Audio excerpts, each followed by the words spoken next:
got a quick description.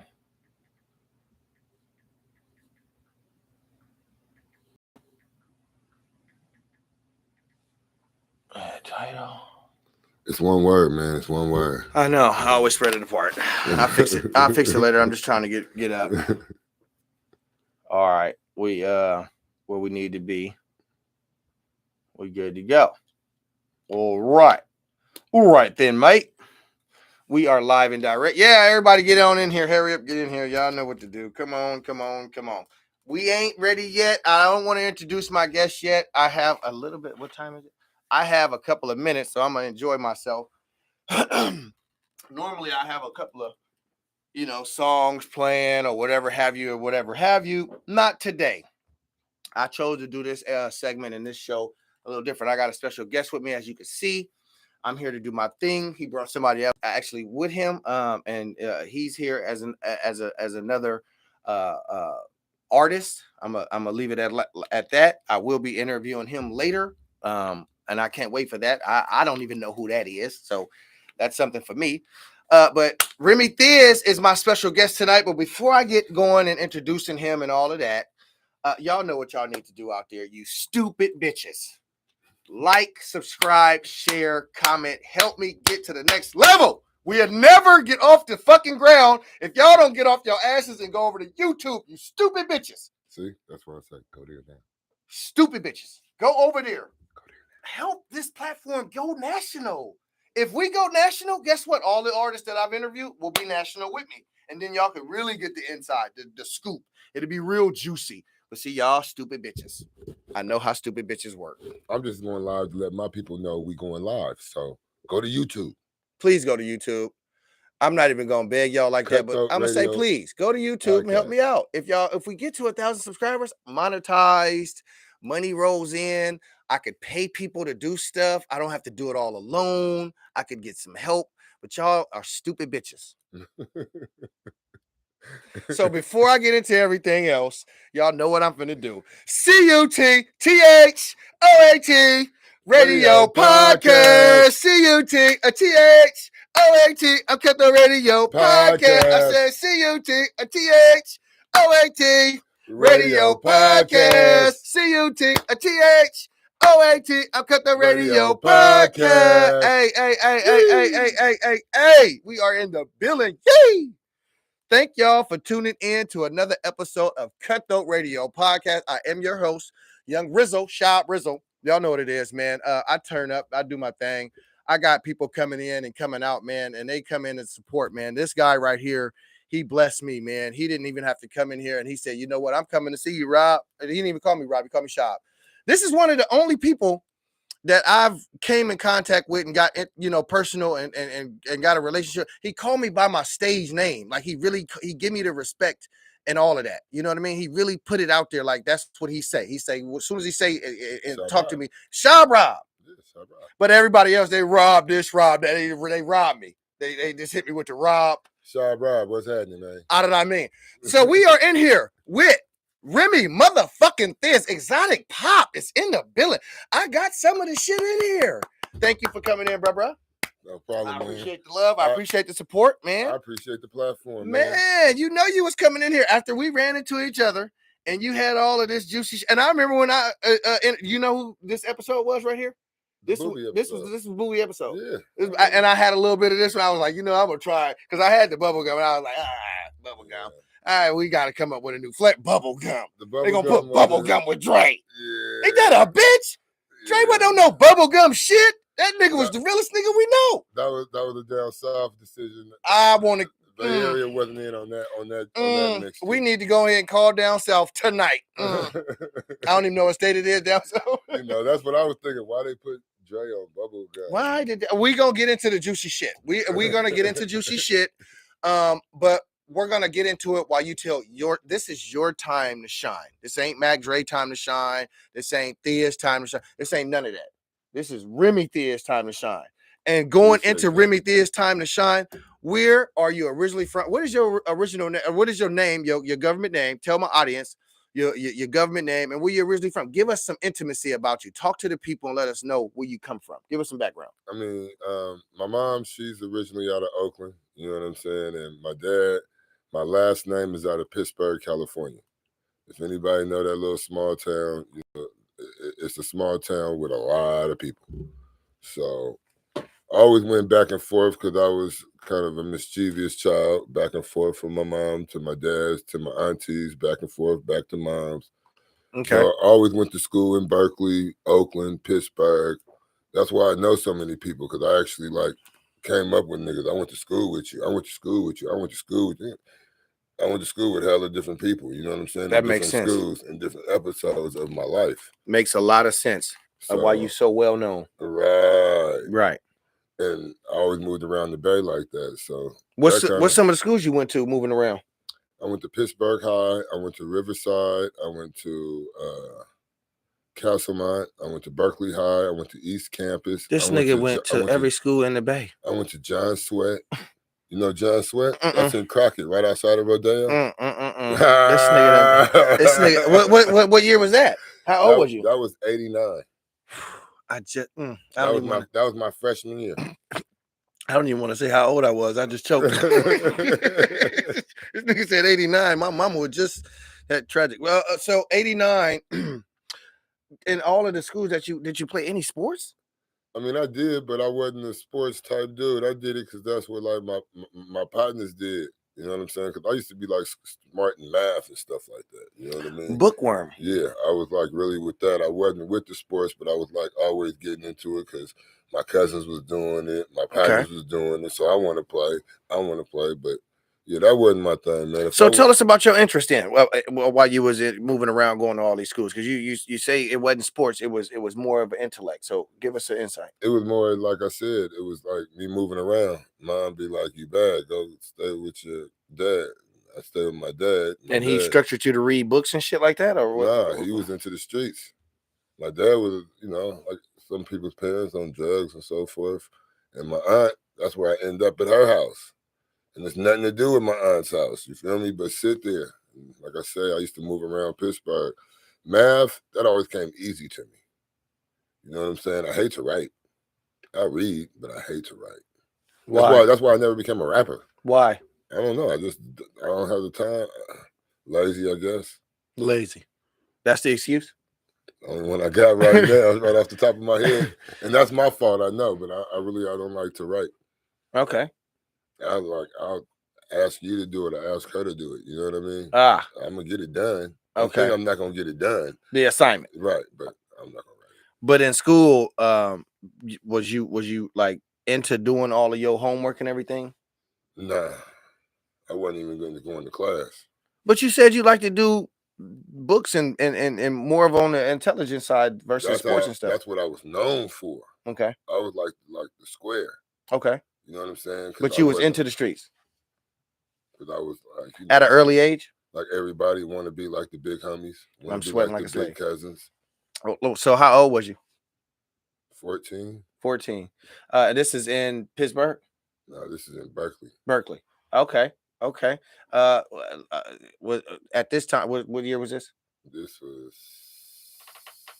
88, 87. 87, 88. Was it a lot of hippie activity or weed going on in Berkeley at the time, or was it a mixture? I went to school in the hood, man. You know what I'm saying? South Berkeley. You know what I'm saying? So it was basically like we talked about in the car. You know what I'm saying? Walking home from school, you was like 50 deep with all the homies. Yeah. You know what I'm saying? The homegirls and the homies. You know what I'm saying? If right. there was a fight gonna break out, it was gonna break out right there walking home. And especially we got to pass the park. Yeah, the park. You're definitely at the park. Right. Was you in any criminal activity at the time? Like, was you involved? Moving a little something here and there. You feel me? Trying to get my money up. You feel me? Because like I said, I had problems. I wasn't always staying at home, staying here and there. So it became where I got on out there. But I was blessed. Where was your mom and dad at? My mom, she was at home working hard. She just wasn't gonna take my shit living in her house. So she used to always tell me to kick rocks. You feel me? And where's Pops at? Pops, he was in the streets. He was a drug addict. He was a drug addict. Oh wow. And he was in Oakland, He was in Pittsburgh. and mom's was in Oakland. Mom was in Oakland and Berkeley. Okay. You feel me? She moved back and forth. You feel me? She finally bought a house in Berkeley. 14 is where the streets kind of kicked in. Yeah. And Because that's what Mom said. You want to be grown? You can't run my house, and I had to hit the streets. Kicked you out in Berkeley. I was blessed because I had a cousin that just came home from the penitentiary who kind of like took you in. You know what I'm saying? Looked over me, made sure, no, don't do this, don't do that. Tell certain niggas don't fuck with him. You know what I'm saying? I got blessed. Is your family big in Oakland? All right, and out there in the Bay like that? It is, but my family's like deep into the church. Okay. Like, you know, so I got uncles that are preachers and deacons and so forth like that. You know what I'm saying? All right. That church on 35th and Market in West Oakland. You know, I don't. 35th and Market, that's my great grandfather's church, Perry Temple. Okay. All right. You know that's some history for me. I don't know Oakland like that. I'm Vallejo. Right. You know, I wiggled out there a little bit, but not like that. Man, I started as a fan. Okay. Okay. But this shit, I was a fan, bro. Yeah. You know what I'm saying? When Dre first started dropping shit, like, nigga, who is this? You feel me? Mm-hmm. All the game he was spitting.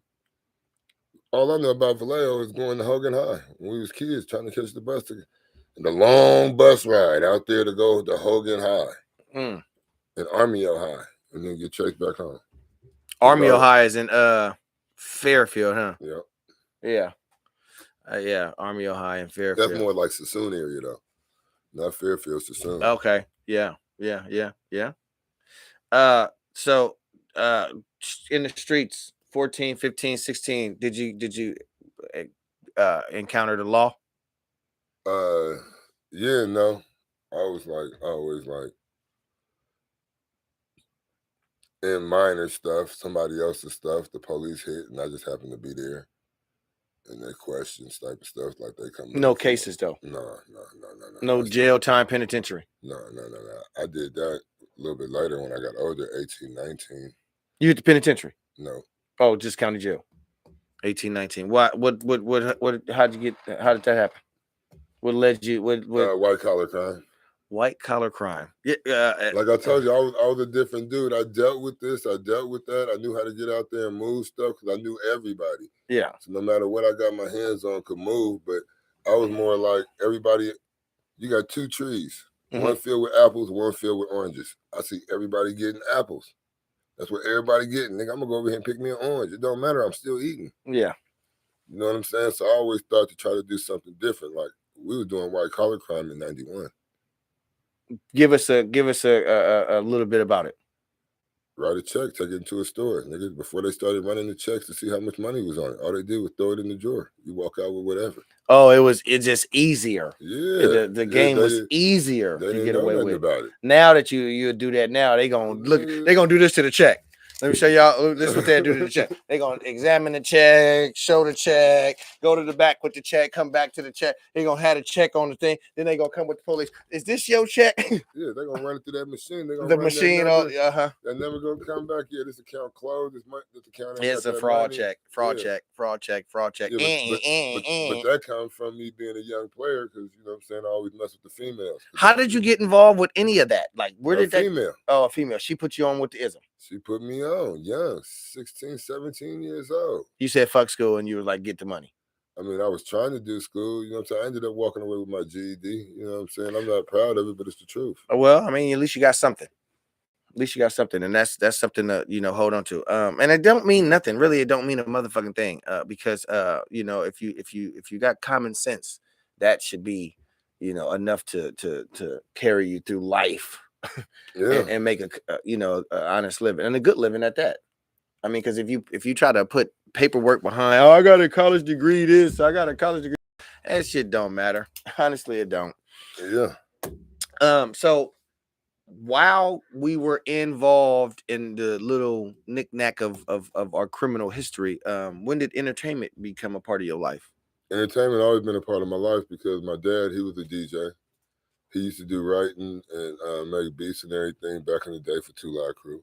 Okay. A lot of people don't know that, you know what I'm saying? But like I said, he was a drug addict, made some mistakes, sold his royalties for a little bit of nothing. Oh, you know what I'm wow. saying? Yeah, that's just some other shit. I got a step grandfather who does comedy, and he also does radio broadcasting in Miami. They call him Wild Man Steve.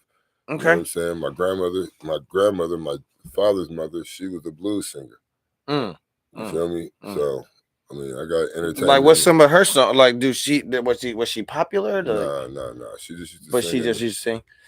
She sang at churches? Like, Nah, she used to sing at the Hole in the Walls. The Hole in the, like, what's some of the names? Down there in Miami, I don't know. Oh, yeah, in Miami. Oh, okay. My grandfather was a merchant seaman. He'd get off the ships, walk into town, pocket full of money, go to the clubs. You know what I'm saying? The pretty lady on there doing the blues song, guess what? He went home with her, man. You know what I'm saying? And the rest is history. Right. All y'all was made. Right. Okay. All right. I can dig it. Granddaddy was the nigga when he jumped off the ship. I can dig it. So entertainment, it inspired you young. It was like what you want, something you wanted to do all from the time you were young. Or I had an older cousin. His name was Roy. He used to collect all the CDs, so he used to keep me up on all the music. Well, wait a minute. Before CDs, because you come from the tape era. Right. That's what I mean. The tapes. That's what I mean. The cassettes. You come from the cassette, and before the cassettes, it was records. When we had the shoe boxes filled with all the cassettes in the box, not just the cassette, the box itself, and you just line them up in the shoe boxes. We talking about these guys. When you got these, see, right? You see how that worked? Don't touch my don't touch it, Remy. Don't put your hands on this merchandise, okay? And if you do something, okay. I don't want no problems, man. I don't want no problems, man. No, I'm just fucking around. But y'all see this? And this is the real cassette. You see his name, so just so y'all know, y'all see his name on the thing. So you remember like the Donald D's and so forth. But yeah, when he came out. So you from that era. And I just wanted to, it's not a sig or an embarrassment to anybody. And I know the younger generation, they probably look at, try to crack jokes, but it wouldn't be, you guys today wouldn't be here if it wasn't for that era. Right. That era is the reason why you're in your era now. So pay respects and pay homage to where it come from. Because if you don't, you'll never have a bright future. You'll never know where you're going. Right. You have to pay homage to those that paved the way before you. Especially if you're gonna be in this entertainment game, because boy, I tell you. That's what I always do. That's the way I abide by. I tell you, in this entertainment business. Talk to me about, tell my audience though, transitioning, because you moved around so much. How did you get to Las Vegas? I got to Las Vegas. I was involved with something real tough, and that kind of came to an end. We don't got to go into detail. I needed a new start. Pops was in Vegas. He said, "Come to Vegas, sir. Start over." So I moved to Vegas 1999, May 4th. I went out there not knowing nothing, with just a bag of clothes. You feel me? It took me like a year and a half really to get on. I stayed in the little weeklies, did the little side jobs, but then slowly but surely I started meeting people. You know what I'm saying? I met my nigga O, Big Baby, K1. These are cats that's like in the streets. You feel me? They was the Bay representatives. You know what I'm saying? Out there in Vegas back in them days. You know what I'm saying? Back when not Dre, but just after Dre passed away. You feel me? When they did the first Thizz tour. When they had Haji Springer, when they had, you know what I'm saying, Bathgate, when they had everybody, you feel me? They had the Billionaires and all that. Right. They come to the club. Crash Creepers, J Diggs, Coolios, all that. My dudes, they there to turn the club out, you feel me? Yeah. And they was younger than me, and I was older, so instantly, just because we was from the Bay, it was Bay love, and they always like gave me the respect as the OG. So I kind of moved fast around the city because them cats was known to be like the main Bay cats in Vegas. So it was real cool, and it helped me. It helped me move around, and like I said, like I told you before, every time an artist came to man, I know they ain't did that in the middle of every time an artist came to Vegas, the Bay Area, anybody, streets or whatever, it wasn't like a rule. It wasn't nothing like that I set up, but it was just like common. Everybody always tapped in with me because I always showed as much love as I could. You feel me? Whatever you need, I'm gonna get you to. If you need me to pick you up, if you need me to drop you off, whatever. And this is the early stages of getting to Vegas after a year and a half. This is once I hit Vegas, been in there a year and a half, and I just started making my connections. Everybody was like, "You in Vegas?" Okay, so wait a minute, slow down. So when you got to Vegas, hit the ground running, you got yourself together, you got a place to stay, all of that good stuff. You cleared that, and then you just like transit. What did you stop working, or did you just go into like going into the streets? They got a club out there. I mean, I was always into the streets, but man. I'm just like out there, like you didn't know nothing out there, so yeah, you know what I mean. Nothing. I went straight to the streets. I didn't go to I would work side jobs, but I went straight to the streets. Okay, man. okay, You know what I'm saying? So yeah. I got known pretty well. You know what I'm saying? Kind Hustling, of fast, moving with the right people. That's what's you know up. What I'm saying? Keeping a front face. You know what I'm saying? I ain't never been no dude to try to do nobody dirty. Cool. You feel me? Cool. But I always tried to, no matter what it was, I always tried to represent it as business. That's what's up. And a lot of the moves that you was making, it seemed like it paid off because you is well connected. Yeah, I know a lot of people. You know everybody. This nigga know everybody that is dead and got the nigga. I think a nigga get out the grave and be like, I know the nigga too. That's how connected the nigga. I done had firm handshakes with real dudes. You know what I'm saying? And those firm handshakes, they really make connections and friendships that just don't bend, break. You know what I mean? Can you give us a little bit of the juicy insight of some of the clubs that you've been in and witnessed a lot of the ism out there in Vegas and all of that stuff? Can you give us some of the memorable moments? Yeah, like I told you, when they did the Big Thizz concert, when all them dudes came down there, you know what I'm saying? D-Ray, Gary Archer, they brought the whole pack. I mean, it was crazy. Was BMF with them at the time, or nope? It was just Thizz. It was the first. It was just them. Hustler was down there. Cuzzo Fly was down there. It was just B Love was there. B Love, yeah. With 23-109 Exhibition of Speed. B Love, It was just crazy, and it was just like love because I really didn't know a lot of cats, but I fucked with them. You know what I'm saying? Out of that circle, right? But they fucked with me because they heard of you, knew of you. Fuck with Remy Thizz. I'm right there. I'm showing up. If it's a Bay event, I'm showing up even if you don't call me. You have flyers, posters, whatever, or you just showing up? Word of mouth. You just showed up and was like, nigga, I'm here. I'm fucking with it. Yeah. That's what's up, bro. You know what I'm saying? And because I had that rapport, like a lot of club managers, promoters, and everything like that, they ain't even tripped. They already knew. That's what's up. This nigga. I walk into 40 events like 40 at the such and such. They like the tickets walking up there. Now if I got an entourage, then of course I'm not about to cheat my partner. We got to work something out at the door. But if I'm by myself, I'm walking in. What's happening, Fonts? What's going on? No, I was just making sure they could. Yeah, you know, because I was a promoter out there. You know what I'm saying? I put together shows. You know what I'm saying? How many shows you put together out there? I can't even count, man. Shout out to Crimson. That's the guy who lost count. That's how many shows? Yeah. Wow, you be doing a lot of work. We did weekly shows out there. We need to get this nigga an award or something. Why ain't nobody really took you? We did Wednesday night hype. With What that was something that a guy by the name of Crimson out there in Vegas had. And, you know, me being from the Bay Area, they always wanted to have a Bay Area segment, the East Coast segment, down South segment. So I always ended up doing the Bay Area segment. You feel me? Okay. So I used to always put on shows, put different artists on, try to give the night a Bay feel. Who are some of the artists you had come in there? I've had Spice One. Wow, I got him on. I'm getting him ready to come in here and do his segment in a minute. That's what's up.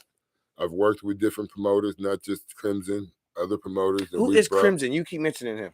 He's like the voice of Sin City out there in Vegas back in the day when Vegas first started taking off the underground music scene. Okay. He was the one that was getting used, locking it down, bringing everybody to the forefront. You know what I'm saying? Fucking familiar. He had a platform for Vegas for a while, which was cool. You know what I'm saying? So, and that's what I'm thankful for, that platform, because it helped me propel you to where you at. Right, because I mean, if you're in the Bay Area and you say, "Hey, man, I'm coming down there to Vegas this weekend. Can I perform?" I'll call Crimson and be like, "Crimson, what we got going on?" "Oh, you know, we got Wednesday and I'm doing a show Friday." My folks coming to town, can they perform? You already know, Rem is good. Now I look like the man. You coming to Vegas for a weekend, I already got you on the stage. Have you ever been in a situation to where you had to show your gangster at a club or something when a motherfucker didn't pay you your money for a venue, or you had to flex? Yeah, but I don't like to do that, because then you're just showing your ass. You know what I'm saying? And that could be pulling your own card or pulling somebody else's card. So I more or less try to finesse situations. I done had artists pull up and say they was gonna do this and they didn't do that. That's art. Go get him, man. You remember how to get down there?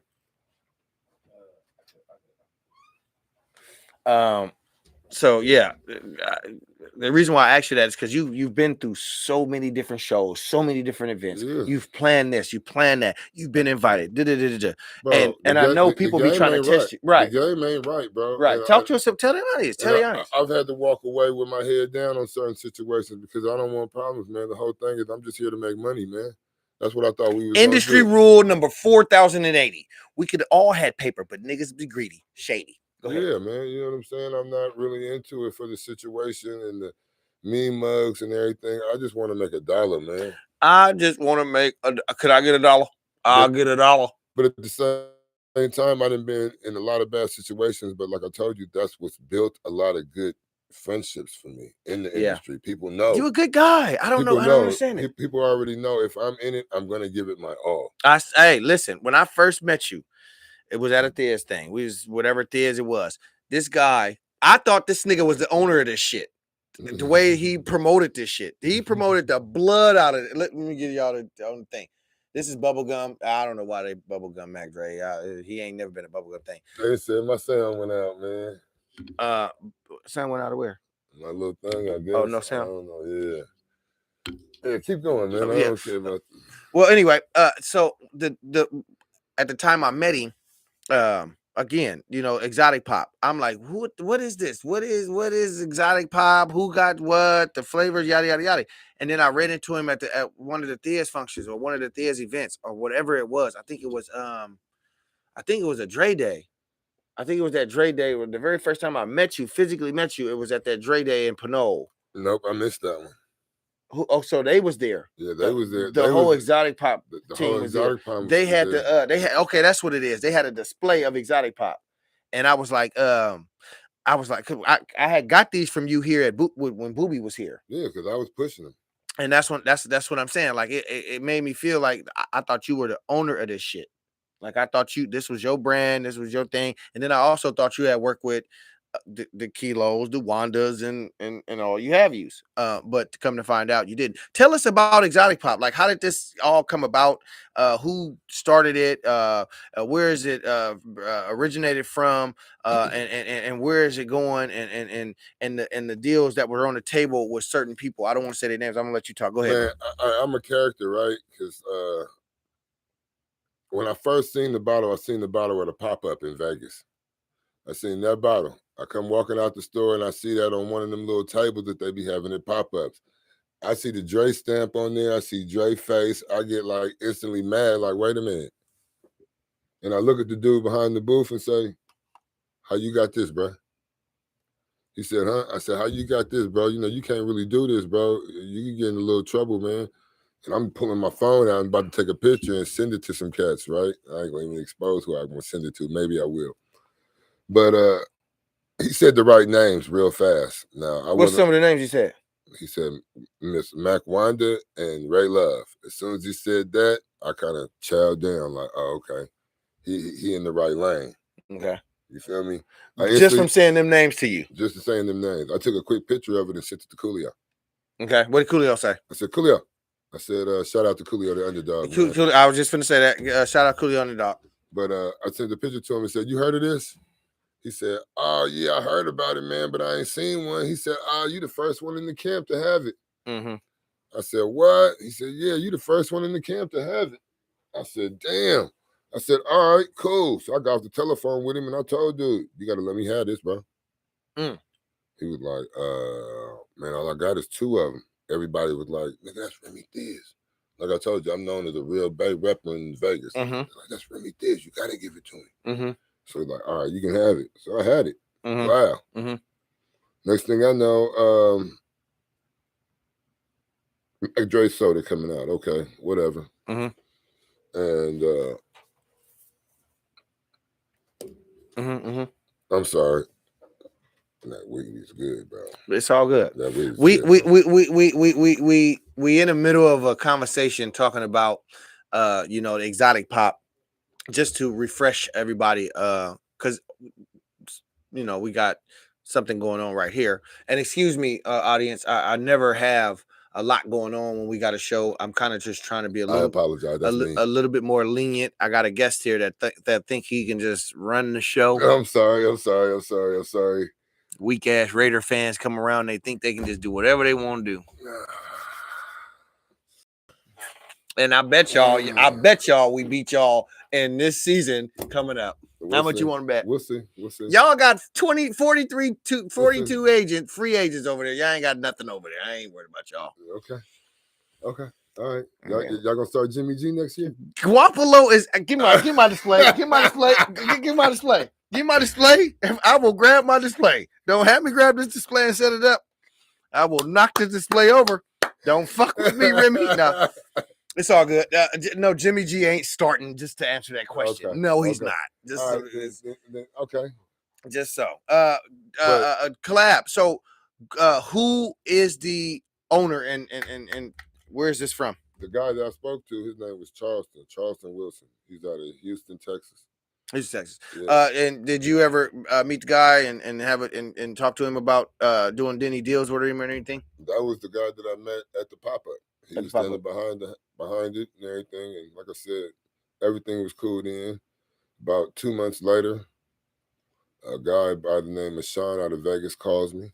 Says, Remy, are you in Vallejo? Mm-hmm. I said, nah, man, but I'm in the Bay. He said, man, get to Vallejo right now. Exotic Pop is out there. They need a cameraman. Everybody in Vegas know me as a cameraman because I carried the camera too. I did a lot of different things, just staying hustling. Slow down, cameraman. So where did that come into play? That came into play. What year was this? This was 07, 08. Okay. I picked up the camera because Fab, Yuck Mouth, Okay. Keek the Sneak. Okay. All these artists is coming out there, and Okay. I'm just a nigga with the bag of weed. I'm really not doing nothing, and everybody making money. Okay. And like my little cousin Fab, he used to always tell me like, you can't throw stuff at us like that. And say, my little cousin Fab, wait. What? Because I want to know, you know, the connection between you and Fab and Dope Bear and all of that. You can't. His mom and my mom are sisters. Okay. Simple. That was easy. So y'all been around each other all y'all fucking life.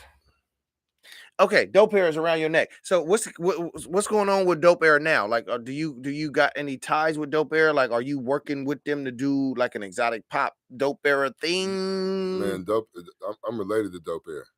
You related to Dope Bear? We got that. Feel me? You feel me? I carry Thizz on my back. I carry Thizz on my name, Remy Thizz. But I'm related to Dope Bear. I'm always going. You know what I'm saying?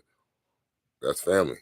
Before anything. Well, they both family. The way Right. I see you pitch it. Right. They both family to you. Right. I think you got a passion for both of them. Very much so. Very much so. That's what's up.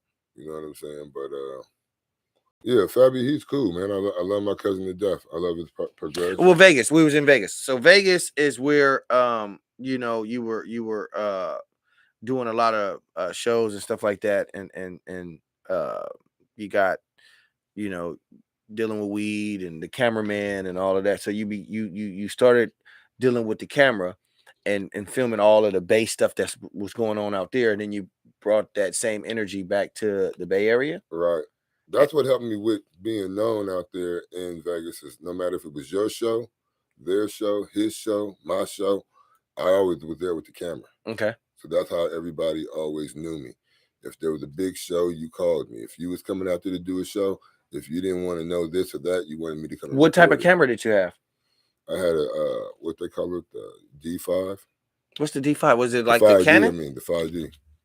Okay. Yeah, the Canon. That was my slogan. Okay. Remy Thizz keeps the Canon. Remy Thizz keeps the Canon. I seen the pictures too. He really kept that Canon. No audio. What do you mean no audio? Huh? That's what they keep saying. No audio. On They said that on mine too. well, it should be on that because that's maybe it should be on audio there. But all of this stuff is, and you can watch the playback. Don't worry, you'll see the playback. So connection. I was talking about all of that. And how did you get the name Remy Thizz? Remy Thizz, because when I first went to Vegas and once I started hitting the clubs, every time I went to the bars, I was ordering Remy because that's what we was drinking. And every time they seen me, I was with a Bay Area rapper, which everybody in Vegas considered the Bay Area all Thizz. Out here we know that's Thizz, that's this, that's that. You know what I'm saying? But out there, if you was with the Bay Area, you was always with Thizz. So I became Remy Thizzle, Remy Thizz. Did you ever have any thizzles, or did you pop any thizzles? Oh yeah, that became the thing. Like once I took the name, I had to. Once I took the name, I had to. Yeah. How did it have you going? What did it do? It was sad. I was a 30-year-old man running around Vegas off thizzles. It wasn't a pretty picture. Oh, knocking bitches left and right, the whole shit. Shout out to Mr. Welch's. You know what I'm saying? A lot of people in Las Vegas know who that was. He ran around with me back then, and we had some wild nights, man. I wish I would have ran into you when I was out. Was you was out there in 2016? Yep. I wish I would have ran into you when I was out there. I was out there. Me and my baby mom was going through so much. I done stayed in the neighborhoods. I done stayed in the hood of the hoods. You know what I'm saying? I done got down with the homies. I know all the little gang, little stuff that goes on. I probably would have stayed in Vegas had I ran into you too.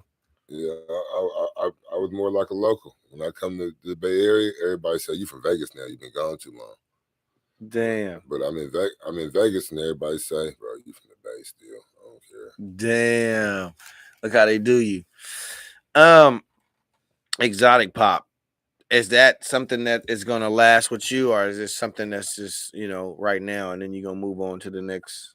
I just kind of like decided to move on. It was like, no matter what I do, I'm going to push my all. And I gave exotic pop my all. The dime ain't worth what it used to be, so it's time to move on. Some deals. Some deals work, some deals don't. Right. And that deal just burned out. Right. I still got much respect for them. You know what I'm saying? They look out for me. I can still call on them for different favors here and there. Them some real dudes. It was just, it just comes to time. Like when you got to move on and keep moving. That's my thing. I pick up projects and I move them. Give me your project. Show me and make money, and I bet you I'll move it. What are you working on now? Right now, I'm working a job, staying out the way, trying to regroup. I just moved back here. I want to get involved in something. I'm hungry to get involved in something. But like I said, man, it got to be show me and make some money. Okay.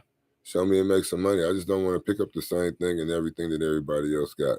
I like doing stuff different. I done sold pizza and made money, okay? I got a whole exotic pop, and y'all see what I did. I took over the whole region with that. Everybody out here know that. I was the first one to bring exotic pop out here. Mm-hmm. I'm not bragging or nothing. That's just the truth. Mm-hmm. You know what I'm saying? I gave the whole region to exotic pop. Mm-hmm. Yeah, he did do that. He did do that. What do you think about this flavor? The bubble gum is I don't like it. You don't like it? I don't like bubble gum. I'm gonna tell you a little story. A friend of mine, man. You may know him. I think he's your cousin, Lil Kilo. Yeah. Yeah. He decided to, hey man, I want to go down there and talk to them dudes. Mm-hmm. I said, you do? His pops looked at me and said, yeah, he do. I said, all right. So Kilo set up a trip for me and him.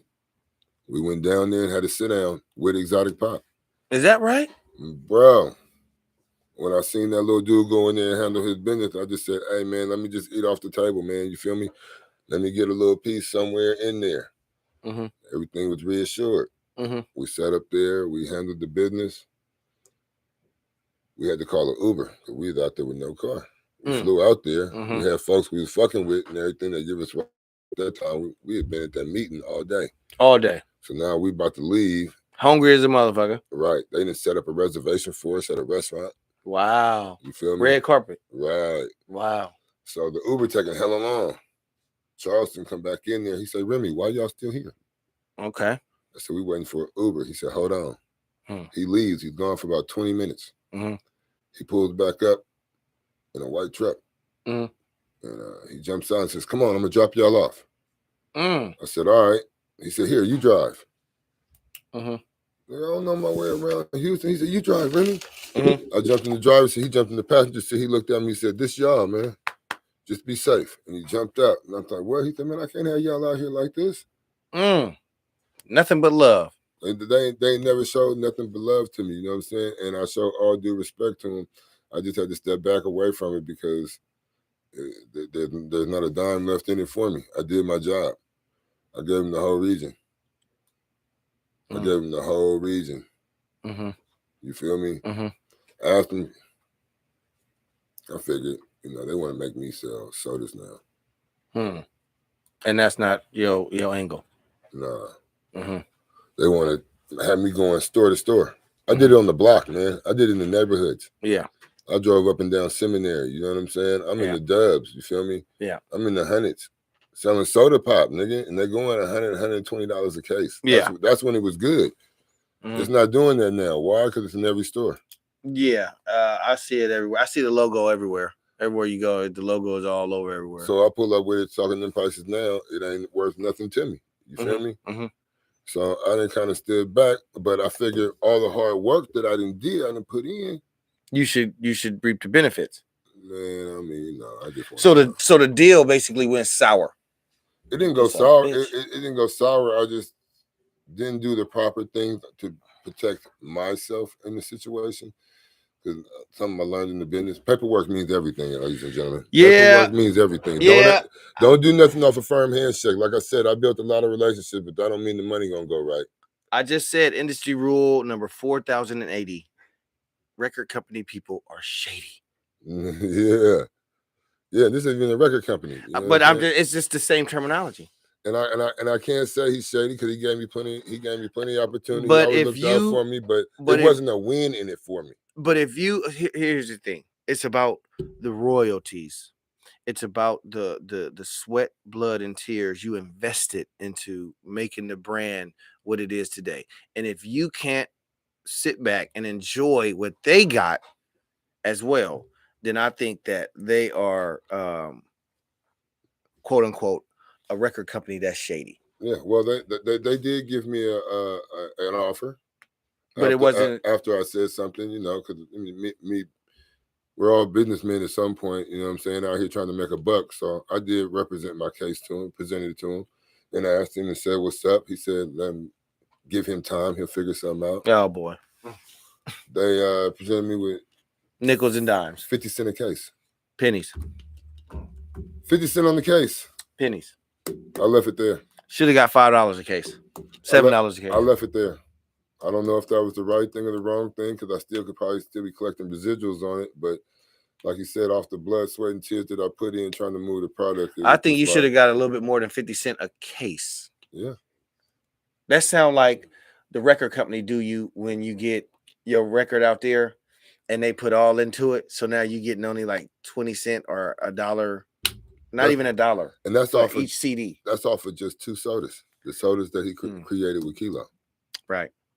So are them like out floating around now? Yeah, you got to get a Kilo. Kilo got those popping.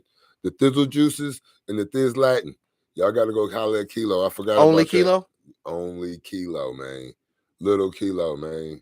You know what I'm saying? Thizz Farms on Instagram. Wow. Get at him, man. He got them. They hot. It went from I'm not gonna say that. Rest your soul. Soda pop. No, I wasn't gonna say that, and I'm not gonna do that on your time. Lord have mercy, Jesus Christ! I was getting ready to slip. I was getting ready to slip. Thank you, Jesus. Thank you for not letting me slip. Because I want to say it bad to the motherfucker. I cannot believe the shit that and I keep going back to this interview. Duna. When Duna do this interview, you guys are gonna get a mouthful of what I know. I gotta die with what I know, and I can't talk about it until Duna do so. Right.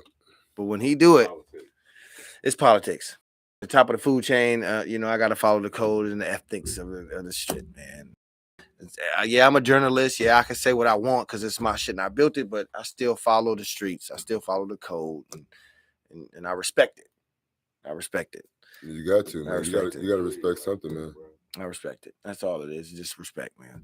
But it was good, man. Your energy, getting to know you, getting a little bit more in depth with you, asking these questions, and just seeing how laid back you are and cool. I mean, A lot of people be in this seat right here, and it's red, so they think it's the hot seat. So when they get into this seat, they be like, "What is this nigga gonna ask me?" Yeah, man. Because I ask you some stuff that'll give you, it'll make you sweat. I can ask you some stuff that'll make you sweat, or I could, play it cool and not worry about all the technical stuff. I'm not gonna, I can ask you about the Dangerous Crew.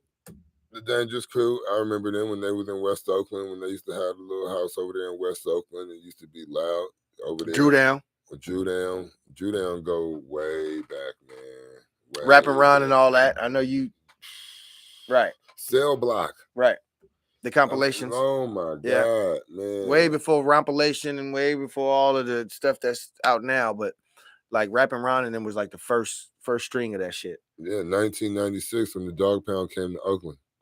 Yeah, like you really see we need more than just an hour for time. I feel like the stories that I get these people to come in here like yourself, an hour we don't even scratch the surface. We didn't even scratch the surface, man. It's just something that's just to stir up a little something. Yeah, give them something to enter, just to hey, this is what we doing.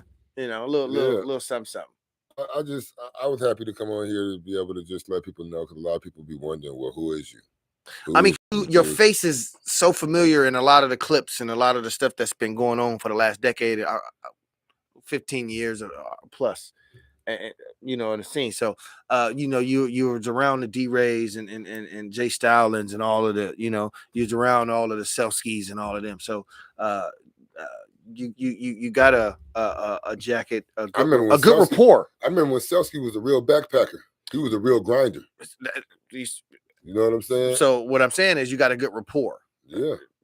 If you go back in time like that, and you can pick up memories of when you were with these certain individuals, artists or whatever they call themselves, it's written in stone. You can't take that away from you. I remember when a lot of rappers, some of your favorite rappers, was just writing on a pen and pad with dreams of being a rapper. And now look at him. Right. And you was right there. You was right there. But again, it's not about them. It's about you. It's about where you coming from, where you've been, and where you're going. This is past, present, and future. And you've been through. I can say this freely. You've been through the dope era. Yeah. Not just the dope era that Fab got as far as a clothing line. The actual dope era. Right. And now I'm you've transitioned, and thank God you escaped prison. Yeah. You managed to stay out of the clutches of the system. You did go to county. You probably was obtained by law enforcement once or twice and fractured the law a few times. But did not go in there and get a number. No. You wasn't a convict. No. It's a difference between a inmate and a convict. I learned that in the county jail. I didn't know that. I think that was a blessing to the fact that I moved around a lot. So it was like I was never really sitting still to catch a case nowhere. Great. I was moving around. That was it was great in so many aspects. And then, like you said, it was kind of traumatizing for you because you never got a chance to really plant roots anywhere to really be successful. And then the environment always changed, so you had to adapt every time you move somewhere. Yeah. So I mean, cause like really out here, if you ask anybody, people would be like, I'm really not from nowhere. I can say I'm from. Well, you're from Vegas now. I can say I'm from the Dubs. That's where you're from now. I can see what I'm saying? You from Vegas. That's what everybody in the. You are a Vegas nigga. You own Vegas. You own Vegas, and Vegas owns you. That's what it is. Remy Thizz. Ladies and gentlemen, Remy Thizz. Ladies and gentlemen, Remy motherfucking Thizz. Shout out to Saab Rob, man, for this platform, man. I'm just doing my job, man. Keep doing you, man. Keep doing you. I love doing this. This is something that I do without a thought. Hey, can I throw something in real quick? Come here for real quick, cousin. Come here. Bay Hustle. This is something that, you know what I'm saying, me and my cousin created and he running with, man. This is real big. Bay Hustle, man. If y'all need that, tell them where to tap in. What you at? Bay_hustling 925 on the IG. That's all I got right now, but we coming, man. Wow, I this is a treat for my platform. I'm involved in a lot of different things. I feel good about just being able to get these guys to come in here and stop and take a breath and slow down with their life, because he come in here repping and got it all. I'm pretty sure he out there doing what he do. Remy Thizz doing what he do. Got this you can come over here and might as well. You was on the camera just a minute ago, so you might as well come over and introduce yourself, because you'll be coming in a minute. I need Sadiq. Follow me at Neef.True, NEF.True, TRUE. Everybody know me in Oakland, so it really ain't. They gonna be like, man, I know bro with the bun. My IG stopped, but don't worry, it'll all go. I got a DVD coming out. It's called Cutthroat Radio Podcast DVD and soundtrack. So this segment, along with all of the other artists that have been on here from the Yuck Mouths. When your CD coming? That is not what I'm gonna talk about. I don't have a release date, and I don't want to get nobody all worked up. I'm waiting for it though. Well, everybody gotta wait. I understand that. I just want to let you know I'm waiting. Greatness will not ever be rushed. I just want you to let you know I'm waiting for it. I'm anticipating. You will be waiting until the cows come home. No, I don't have a date, but I feel like I'm really confident with this one, because when I put out the four songs that I put out, a lot of the feedback was like, you're on the right path. The shit you've been playing has been dope. Right, that's what I'm saying. That's the 4 songs. But I want to get features. I drown y'all enough with me on my own platform, but it's bigger than me. Okay. This is not nearly entitled for me. This is the Crestside legacy, and I'm just another general leading the pack. That's it. And bruh, this is here. What you doing? How you doing it? How you going about it? How my guy move? How this little guy move? Bro, that's all Bay hustling. Yeah. You feel me? Yeah. It's what we do every day. Absolutely. You know what I'm saying? 100%. Absolutely. You know what I'm saying? This is a flag we all can fly under, bro. Absolutely. And not step on nobody's toes. Hey, I'm 100% behind Bay hustling, because I'm with the ism. I'm from the era of I'm an 83 baby, raised in the 90s. So that puts me in the 90s era, but the dope era. But my ism comes from a little bit before that, because I was raised around the 70s and the 80s. Right. So my era, like the mentality that I have, comes from the 7. Like I could relate to Superfly. I could relate to the Mac. I could relate to all of that type of black, whatever you want to call that.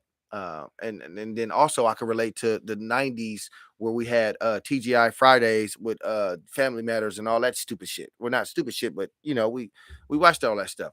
So it balanced me out to be able to jump back in time and then come to the future. And that's what a lot of this is for all of us, to remind us where we come from, where we at now, and where we're going in the future.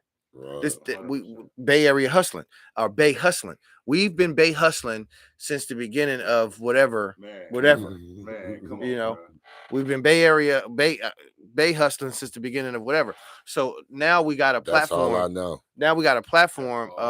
We have a lot of platforms. Not just clothing lines, dealing with Thizz, dope era music and stuff like that. We have podcasts that you can stream live and bring this faster. I'm from the era where, again, don't know. How old are you? Nigga, you ain't even see a goddamn man. You don't even know the fucking Walkman look like, probably. Look at you. You got to think about the shit. Hey. You got to see. You got a CD player. You know what a CD player look like. Nigga, do you know we had to? Let me take this off. Do you know we had to walk around with the tape when they pop out? Nigga, look at where we from. They older than me. Listen, they are older than me, and I'm still from that era. I'm from the era where we had to take these tapes and to record. You know how you record, right? Yeah. You had to put toilet paper or some type of cotton or something in the top, put tape over and then do the thing, press play and record on the thing, and do the shit over here. And nigga, real recording before 8 tracks and all of that, before we figured it out and all that stuff. We used to Bro, record what the about- slow grooves on KBLX. Bro, what about plugging the Walkman up to the deck? Yeah. You got that cassette that pop in there and plug it into your Walkman, bro. Now you bumping in the car. This y'all was calling before- it- Now y'all listen. calling it Bluetooth. This was before Bluetooth and USB and all of that shit. You feel what I'm saying? Niggas was innovative. Like we was MacGyver before MacGyver was doing it. I'm telling you. And I'm pretty sure y'all remember that TV show MacGyver too. Oh, The yeah, white for boy sure. that fixed everything. This nigga fixed. He blew up something with bubble gum and a shoestring. Bro, This nigga nigga, fix anything with duct tape and a hat. this nigga was cold blooded. Bro. You'd have sworn the nigga was black, but he was white. CUTTHOAT Radio Podcast. CUTTHOAT. I'm Cutthroat Radio Podcast. I said CUTTHOAT Radio Podcast. CUTTHOAT. I'm Cutthroat Radio Podcast. Podcast. Man, I swear to God, if y'all don't tune in, y'all gonna be stupid because in the future, I'm gonna be on a national platform, and that's when y'all gonna have to call me. Y'all gonna have to call my agent, and my agent gonna tell you, fuck you. Because I'm gonna tell him to tell you that. Because y'all stupid. Y'all didn't. I told y'all to go over to YouTube. Don't even watch the show no more to subscribe. Then go over there and like it. Then go over there and comment and go tell somebody. The more people y'all tell, the bigger the platform. Did they come in on YouTube real big? They are there. They talking shit all over there. And the damn Instagram then went off. But don't worry, we'll load that later. We got some juicy shit over there. But the rest of this shit I got on this camera. See, you don't get the DVD I'm selling. See, I'm from the era of United Ghettos of America, Volume 1 and 2. Right. 23109 Exhibition of Speed. Oakland Going Wild. I'm from United Ghettos. I mean, not United Ghettos. I said that already. But what's the Hakees? He put out the DVD. I forget the name of the damn DVD. Shit, where they was doing they had all the guns and the choppers all on the DVD. It was the Ghettos of America or whatever. I know the what fuck you're it talking was. about. Not the hood. Hood to Hood. Hood One to is what? Volume 1, 2, and I When think all he got them 3 niggas- when now. all them niggas The caught them baby on there with cases the went to jail. man. Now everybody went to. I'm from the DVD era. Yeah. Bro, I seen when I first got a piece of that, bro. You know they came through West Oakland. Bro, interview motherfuckers, bro. Mhm. And came back, bro. The motherfucker they interviewed dead. Mhm. Dead. I said, wow. Mhm. Bro, that's crazy. It happened to Oakland, Frisco, Richmond, Vallejo. I remember the first time I seen United Ghettos of America. My boy brought it to my house. He said, "You from the back? Let's watch this." That whole era. The reason why I brought it up is because that whole era still inspires me, and that's the reason why I'm doing a virtual type of thing. Now, damn, I don't want to give too much. Well, I'm doing it. Everybody know I'm doing it. The DVD and soundtrack to this whole thing that I'm doing because I'm shopping. Don't nobody know where I'm shopping and who I'm shopping to and all that, of course.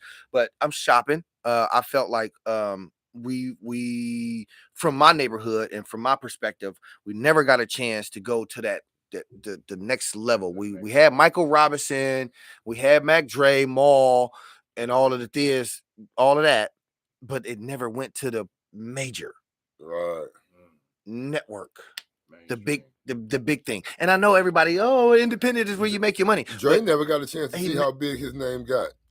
You know what I'm saying? The fame came after he passed. With that being said, I got an idea, and I'm executing the idea with everything that I got, and I'm bringing so much of my A game. Like I sat in Walter Zelnick's office.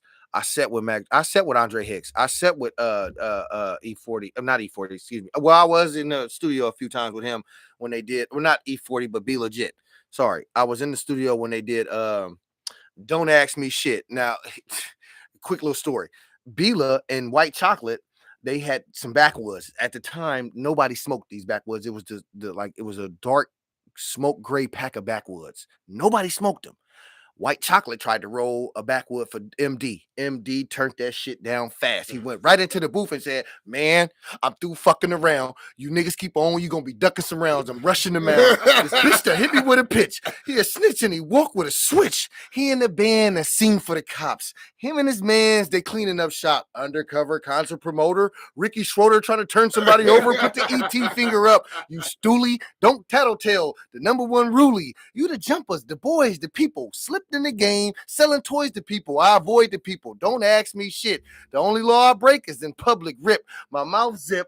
I plead the fifth. And niggas like you get pushed off a cliff. Don't ask me shit. Matt Drizzle.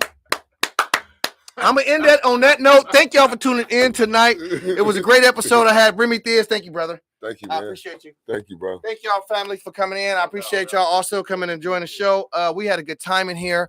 Again, an hour is never going to be enough, but when we get to the major platform, we're going to be in there smoking, drinking, all the shit. We're going to have hoes, strippers, all the shit. Niggas going to get blue, all some old shit. Niggas going to get shot and some old shit. Now, we going to Tupac. Now, we ain't going to do Tupac.